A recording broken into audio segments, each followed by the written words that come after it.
You want to use reusable cloth pads and period underwear for postpartum or your normal period, but don't have $50 to $75 to spend per pair? I can help. Today I'm going to show you how to sew reusable period underwear for postpartum or normal use for just a few bucks a pair. Join me. For supplies for this project, you're going to need either a pair of panties that you can use, preferably in about one size larger than your normal size, or a panty pattern, some waterproof fabric, and absorbent fabric. If you use cloth diapers and you have some that are starting to leak around the legs but are still good through the butt section of the diaper, those can actually be cut apart and used for the waterproof fabric to save you some money, or you can buy a yard or two online for fairly cheap. I will link a good one below. You could also just do a lot of absorbent materials and just change them more frequently. You just won't have the waterproof aspect. For absorbency, you can use toweling, cotton bird's eye fabric, which is used in cloth diapers, t-shirts, flannel, anything that is 100% cotton should be fairly absorbent. Receiving blankets work great too. I will show you some more options when we get started. The pattern that we are going to be using for it is what works best for me. It's about a size large, but you can adapt it to be whatever is comfortable for you. I will link to the blog post that has the free pattern below. All right, so this is what we're going to get started with. I have a pair of panties here. These are actually a little bit big on me. I am sewing these for postpartum, so these are maternity pair, but the steps are the same if you're doing them for your normal period. You just might not need as much layers of absorbency because obviously the initial postpartum bleeding is a bit heavier.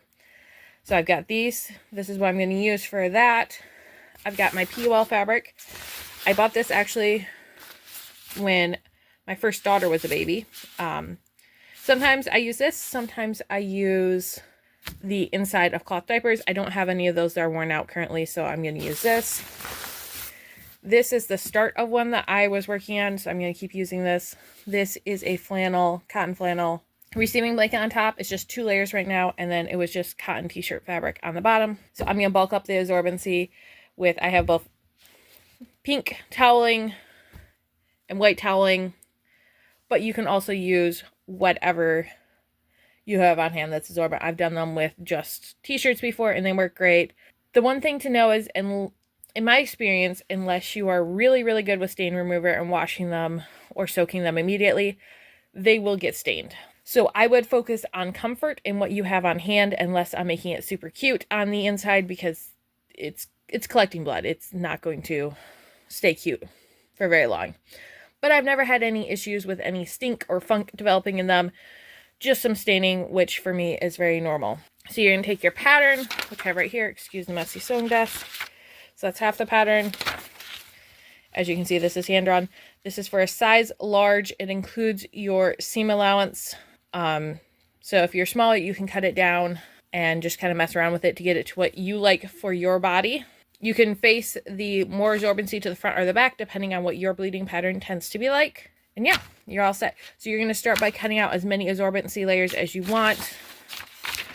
I have this already, but I'm going to do 2 layers of toweling and then my PUL, and then sew that in here. I'll show you those steps once I have this all assembled. I like to stack them all up, do a close zigzag around the edges, minimize this fraying, and then 1 stitch down the center line here of just straight stitches. That helps there be a little bit of a dent in the middle, just through the absorbent layers, not including the PUL. That helps the blood kind of collect there as opposed to somewhere else. So I will show you that in a moment. Another thing to note is that you can also customize it. So you can see I have a layer down here, and I have the scrap of toweling. I'm going to include that in the middle. I also have some random pieces of absorbency that I'm going to put in here and just trim to match the sides. This saves on the amount of like specialty materials you need, although you don't really need any. And you can also use old towels for your toweling too. There's nothing wrong with that. Just depends how much you want to spend. All right, so we got this part done. I messed up on the stitching a little bit on the back, but that doesn't matter. We're going to attach our PUL liner. You want to do the shiny side against the underwear. So the shiny side goes where you want the waterproofing to be. The more fabric side can go against the absorbency. anywhere that you stitch through the waterproofing, you will have a potential for leaks. So because of that, I'm going to stitch them right into the underwear as opposed to stitching the 2 layers together. You're going to want to stretch your underwear as much as possible because you'll lose, once this is sewn in, you will lose the elasticity.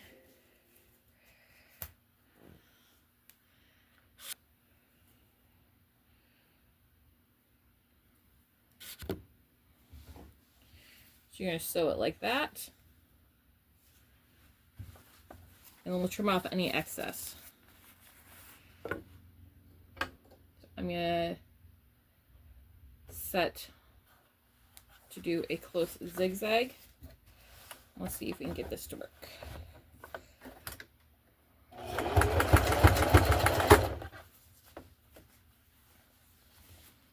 So we're going to stretch, line up all of our layers.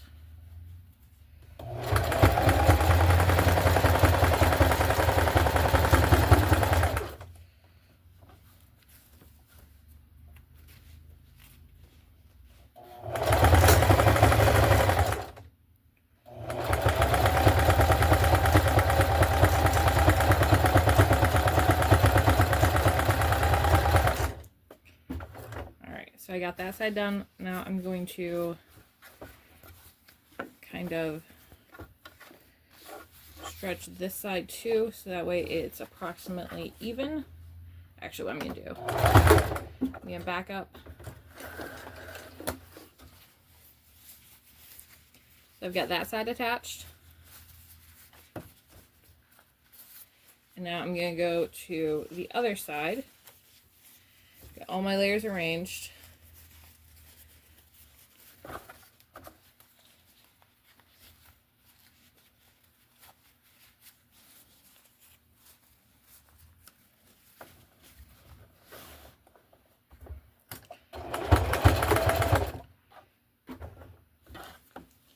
And then stretch and sew around again.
And my thread broke, so we're going to fix that. So this is what it looks like on the front. This is what it looks like on the side. Because these are super high absorbency, they are not going to be the most discreet period underwear ever. But that is not my goal.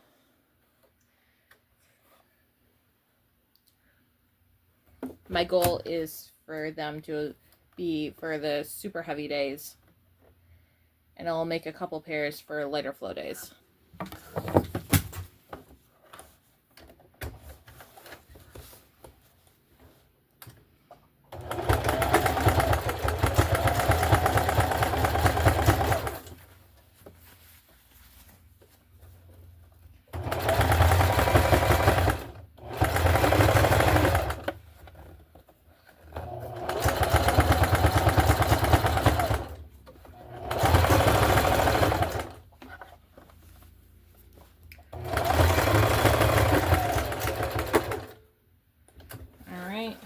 Where I left off last time.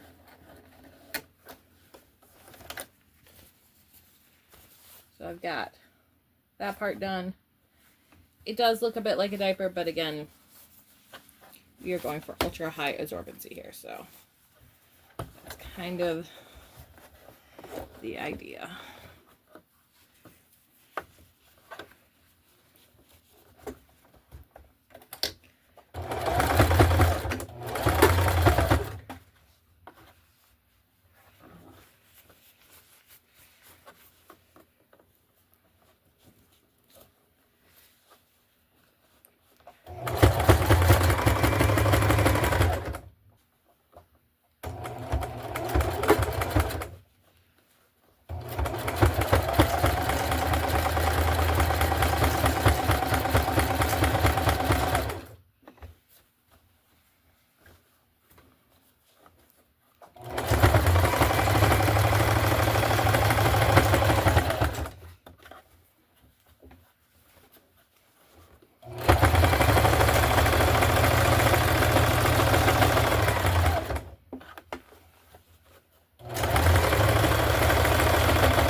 Now, you can make these as neat and as professional looking as you want.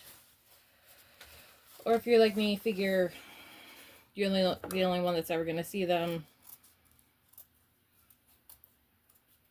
And they're literally just for holding blood. So,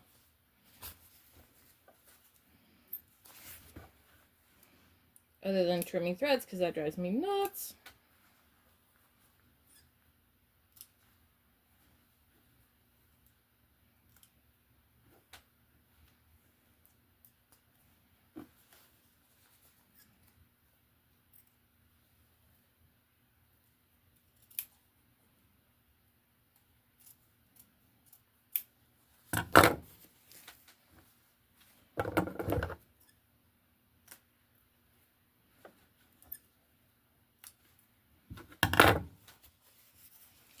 So this is what the inside looks like.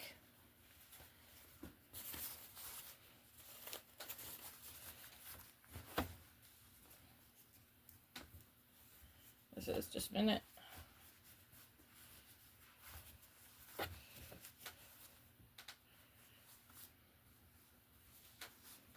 So this is what they look like. This pair in particular is very like diaper almost. But this is for the first few days postpartum. I'm also going to make a couple pairs that are much less heavy duty for not the first few days postpartum. You will have to decide how frequently you want to change them based on how much you're bleeding and all that. I like to stay feeling really fresh, so I change mine usually a couple times throughout the day, even if technically there's more absorbency still available. I just like to change mine more frequently. So I hope you find this helpful. I will probably get a few more sewn and show you some pictures of those. If I don't have them sewn before this video goes up, then I'll include them in shorts linked to this video. Thank you for joining. I hope this was helpful. If you have any questions, please let me know. I will include the free pattern in the description box below. Again, this is for a size large, heavy pad. So if you want more of like a panty liner or something else, you can do that. You can also use the same pattern to sew just a pad that you put in your underwear and either put wings on it to snap it under your underwear or just let gravity do its thing.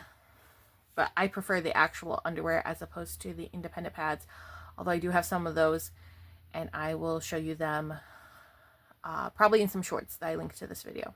If you have any questions, please let me know. If not, I will see you on Tuesday for another video, and I'm not sure what it's about yet. So, gotta figure that out. All right.